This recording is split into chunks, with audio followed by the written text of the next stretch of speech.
Well, greetings. The subject that you have presented for me to respond to is not going to really fit neatly within the time frame allotted, and therefore I shall condense the presentation, which shall be largely provocative on the question of subjects which need to be discussed more deeply, and to indicate some of the opportunities which rewards would come to us for addressing and solving this challenge. First of all, we're in a general situation in which the entire world economy, considered as a physical economy as well as a monetary system, is in the process of disintegration. It would be remarkable, or require some remarkable development, to prevent a general breakdown crisis of the entire planet, which would last for some decades, coming as early as the beginning of the year or even earlier. So we are faced with a very great challenge from mistakes which date in large degree from various points, from the death of President Roosevelt, where a very bad gentleman came in and a lot of mistakes were made. And then the war, which was done in Vietnam, Indochina, by the United States, one of the great follies, which was made possible by the assassination of U.S. President Kennedy. Otherwise, that war would not have happened. And similar kinds of things.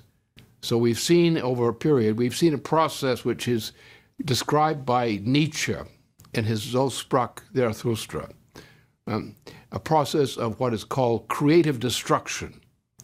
The doctrine of a fascist Nazi co-thinker, Zombach, and also of Joseph Schumpeter. And it's relevant to know that the policy of the present Obama administration, as well as the policy of the British United Kingdom and Empire, is that of creative destruction. And we are seeing the effects of a prolonged period of creative destruction, in which there has been more tear down of economy, as people know from the history of the Soviet Union's breakup and what followed, than there has been a progress. Now we're in a point where we have to undertake certain great projects because we have to have a very broad and sudden effect of an improvement in the productive powers of labor as it pertains to the standard of living and future of mankind. So therefore, very large, very thoroughgoing, fundamental changes in the practice of economy must be introduced now. In my view, these policy changes must come in part from the United States, because if the United States collapses, then the entire world will go into a collapse. There's no way in which a collapse of the United States presently would not be a chain reaction collapse of the entire world system for some decades to come. So that their changes have to come in the United States as well as elsewhere. Now, what I've determined is we do have a project in the United States which is getting increasing support, especially from among relevant scientific layers. It's called the NWAPA Project. It's a very large-scale project. It's not a simple copy of the highly successful television, TVA, under Roosevelt. It's a much more ambitious, much more fundamental change. It's actually a change in space policy, because we're looking at, in the NWAPA project, at the way in which the ozone layer provides a protection for the existence of life on the planet below. And therefore, when we're looking at things that affect the maintenance of the history of the prehistory of the ozone layer and what follows and things like that, we're getting into an area of physical chemistry, which is much more interesting to the followers of Vanansky than to anyone else. But that's the situation we're in. And the NWAPA project, which would mean a sudden change in the United States policy under NWAPA, which would mean we'd be putting 3 to 4 million people, usually based on high technology projects of major construction, over a period of some 30 or 40 years. But this would mean an immediate economic recovery of the United States, which cannot occur unless Obama is thrown out. But the ouster of Obama is now becoming increasingly probable. Not in his next term, but now, this year. It's there. It's not guaranteed, but it's there as a potential. If it occurs, if the Glass-Steagall legislation is reenacted, then the United States will go through a recovery. If the NWAPA project is orchestrated and chosen as a policy, we will launch the greatest leap in scientific progress globally the world has ever seen. Because there are projects in Siberia and elsewhere which have a similar nature. The linking of the NWAPA project to the Bering Straits tunnel and to the development of the rail systems of Siberia, the development of the long-promised Arctic program for the former Soviet Union, these things will click in. The policy for development of Northern Africa, an area of Sudan, like bringing water from the Congo across the mountains into the area of Chad to rebuild Lake Chad, the development of large-scale railway systems to enable us to integrate and develop economies. These are the kinds of things which are possible in the immediate future, and they must be done if the planet is to survive. And these are things in which Russia, with its relationship with China and India and the United States, are the natural partners of the initiative for such an effort. So we have much more to say than really talking about scientific progress in the future. We're talking about a cooperation among nations on new conceptions of practice which can save the planet from what presently is a great breakdown crisis, which has actually been in progress. We can date various points from the death of Franklin Roosevelt in one sense, from the death of the assassination of Kennedy and the war in Vietnam on another sense, and so forth and so on. So now, what we are talking about, of course, the context here for the discussion, is the memory of our mutual friend, Boris Kuznetsov, who he and I agreed on many things, including the concept of physical economy rather than monetary economy, but we disagreed on his defense of the so-called second law of thermodynamics, which for me is bunk. Now, the problem with this second law of thermodynamics is it's based on an assumption of a mathematical physics, not a physical chemistry. In real life, as we know in our work in the Fusion Energy Foundation, of which I was one of the founders, our work as the work of some Soviet scientists who were working in the same area with whom we were in intellectual collaboration on this matter. That the point was the development of an increase of what is called the energy flux density. In other words, the second law of thermodynamics is bunk. Throw it away.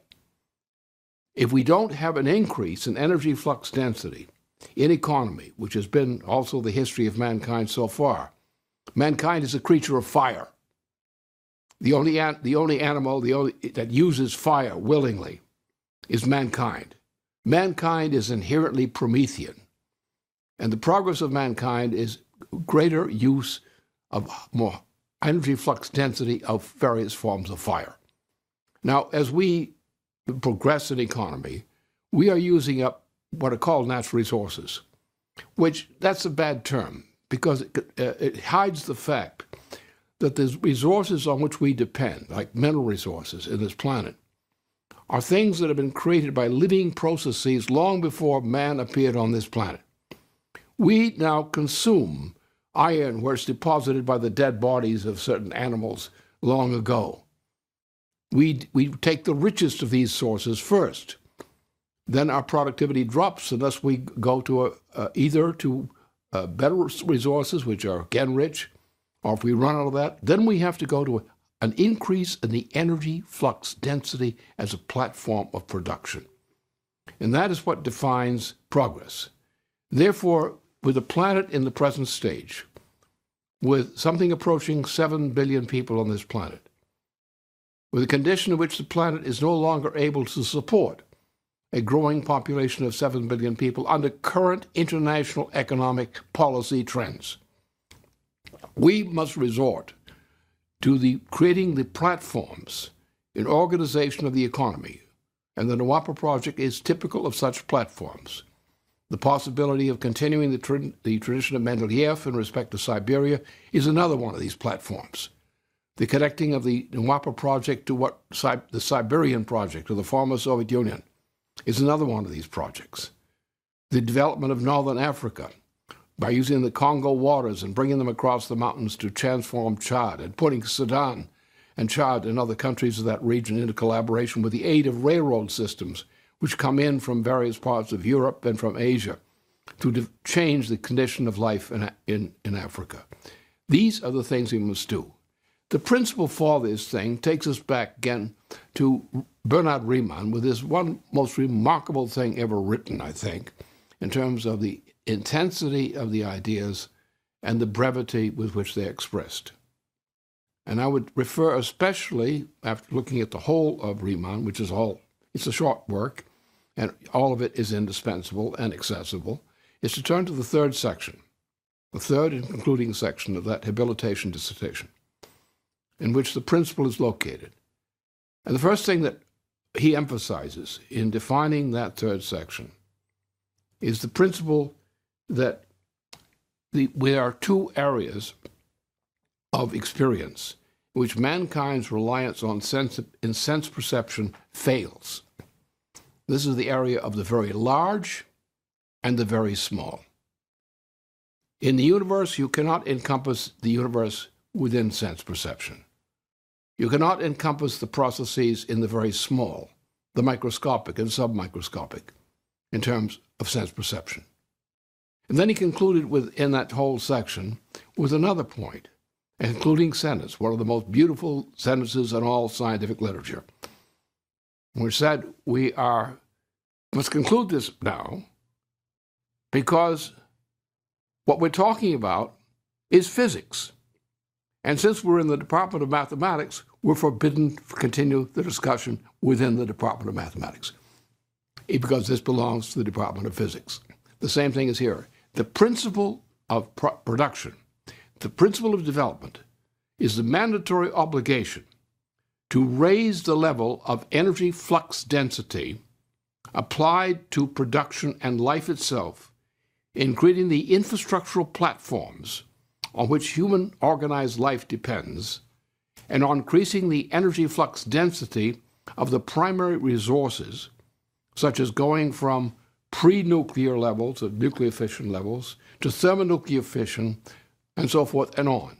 We must constantly increase the energy flux density of the primary controlled sources of power for development and transformation of the economy.